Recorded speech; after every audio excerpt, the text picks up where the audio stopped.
Truth has a power which works out. And if you stand for truth, it has a karmic power. But that truth, because it was a truth, as well as being a compassionate cause, has stood the test of time. But somebody somewhere had to stand up and say it.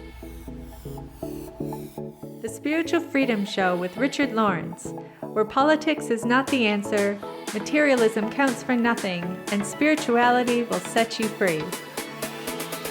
Richard. Darren. So today's show, we're going to pick up on the theme that we started to explore last week. Yeah. Which is about dealing with difficult people, and specifically drawing on that teaching that we were given by Mars Sector 6 called Fight Ye the Evil. Yes. So last time we were talking about one of these two spiritual ways that we wanted to focus on, which was love. And today I want to focus on the other one of these, which we'll introduce in just a moment. Yeah. But I thought what we could do is maybe I could ask you just to reprise, just to kick us off in a couple minutes, the main message that we're given here in this teaching, just so that we know, this active approach versus this passive approach that was followed in the past. Yes, so throughout the ages on this earth, the spiritual way has been a pacifistic way, and for good reason. And it was also part of an older path, and one we've discussed. It's an endless fascination to me, this change. So it's something I could talk about at length at any time. So, but don't worry, I won't.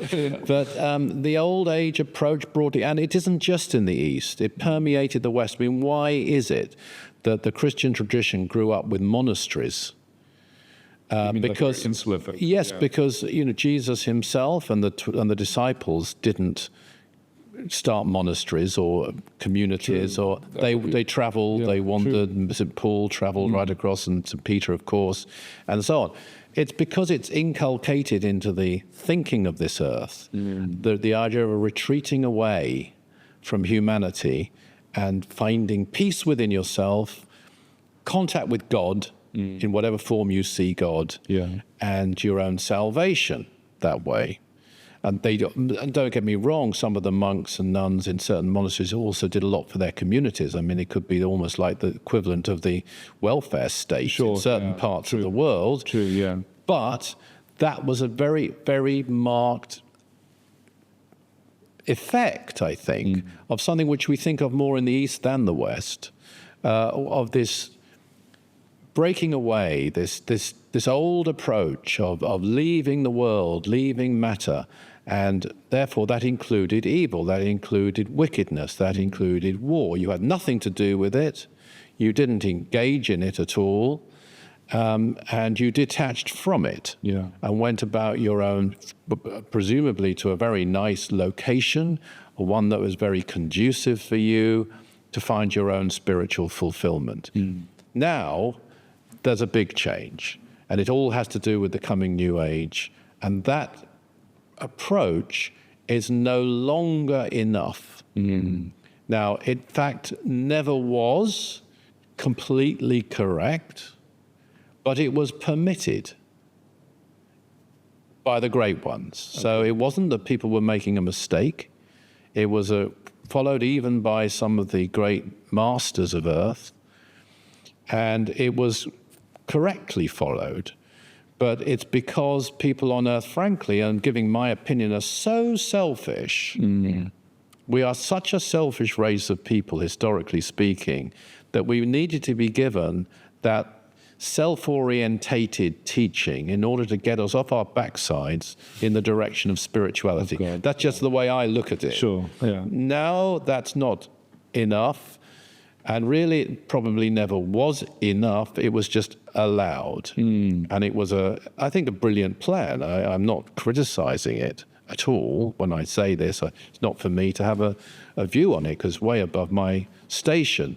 But anyway, it's been changed. Now we have a selfless approach. And the selfless approach is to fight evil in a spiritual way, because in doing that, you transmute this presence of evil in the earth, and you help the evildoer rather than just leaving them to their devices and detaching from them. You're engaging in some way to bring change for all. And so it's a much more complete approach, and it does involve making a stand. It's not always comfortable. It does require some bravery. Totally. And it does require some care too. Don't be foolish about it. Sure. I'm not talking about fighting back physically or anything like that. We're talking about spiritual weapons. And the first one we spoke about was radiating light, white light, radiating violet flame, and that wonderful practice, the protective practice, where you bless the eyesight of a difficult or angry person. Yeah, no, that was a beautiful story and a great illustration. I definitely encourage everyone to go back to the previous episode to listen to that, because I think what it brings out is how we can begin to apply these things in our everyday life and begin to take that much more active approach. Because I told one thing just based on what you were saying there that just strikes me is that it almost seems contradictory on the face of it if you don't really understand what service is about. Because you might think, well, coming into conflict with people and all that, is that what spirituality is? I thought it was meant to be really nice and all this kind of thing. But actually, the most spiritual thing you could do would be to take that active, loving approach and to confront whatever that issue is. Yeah, I mean, I must say, I was trained, as you are now, even though you've physically met him, you're very much part of his family, by Dr. George King. And he was a spiritual warrior. And he actually didn't like the flower-toting yogi type approach at all. It wasn't his approach. He was a practical person, and he engaged in the world, and he would have said he smoked, he drank. He was not a vegetarian for most of his life. But he was very actively engaged and extremely hard-working. But his approach was that of a spiritual warrior. That's what he was, above all else. As he described himself, he was a born fighter. Yeah. And so he's heralded in, or through him it's been heralded in, this very, very different approach where we have to engage. It's not always what you want. You have to serve, as Master Aetherius once said, in the clatter and the noise. Yeah. But on the other hand, it's far more rewarding. It's far more complete. I remember Dr. King, and forgive me, viewers and listeners, because you've heard this before, but such a wonderful story that when Dr. King said to a yogi in his flowing robes who came up, and well done this yogi, came up with his followers up Holston Down for a pilgrimage in North Devon when we were sending out prayer to the world. And he went to Dr. King and said, I've been to the Godhead. And Dr. King said, did you take your hat off? That was his first reply, because he had a great sense of humor. But he said, wonderful, then you've been to the Godhead, then you know that all is one.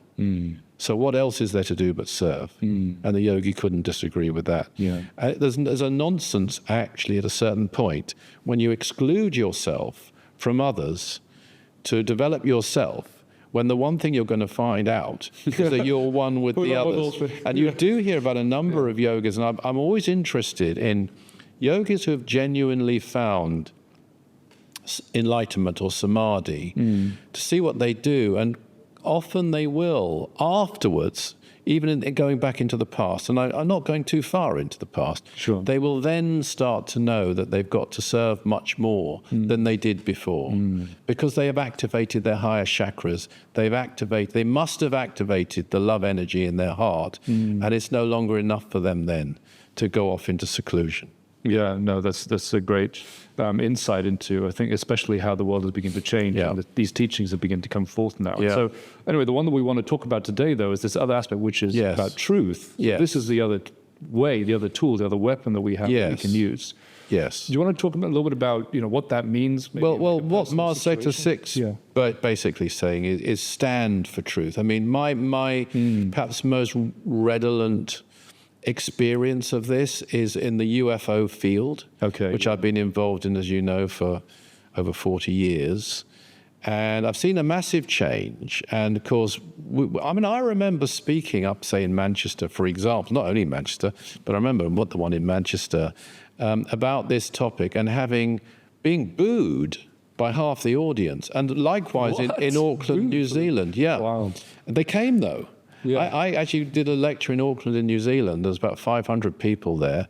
And it was quite vocal. Half the audience were booing me. They'd come out to buy tickets, and half of them, and the other half were cheering. Wow. It was really quite, this is going back to the early 80s and even the late 70s, actually, but certainly particularly in the 80s.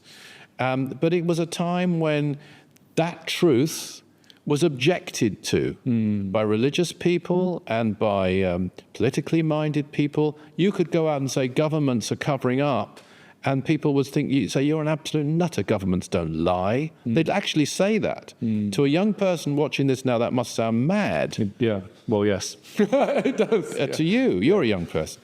But they did. They didn't think that happened. And they thought you were a conspiracy nutter. I mean, we saw a great explosion of it last year when things started, well, really in the last couple of years when things were starting to be released. And I've noticed now, once again, the establishment is trying to cover it up and say it didn't happen and you know, degrade the people who've spoken out, and nasty stories come out about them. And that's something that Mars Sector 6 warns about, actually. If you do really stand for truth, and I'm going to add to that, especially if it really matters. Yes, yeah. You're going to attract dark force. You're going to be attacked. You're going to probably have allegations made about you. Those things are going to happen, frankly. And, you know, so you've got to, I'm not saying it's a bed of roses doing this. Yeah. But what the point that's being made here is that truth has a power which works out. And if you stand for truth, it has a karmic power. Yes.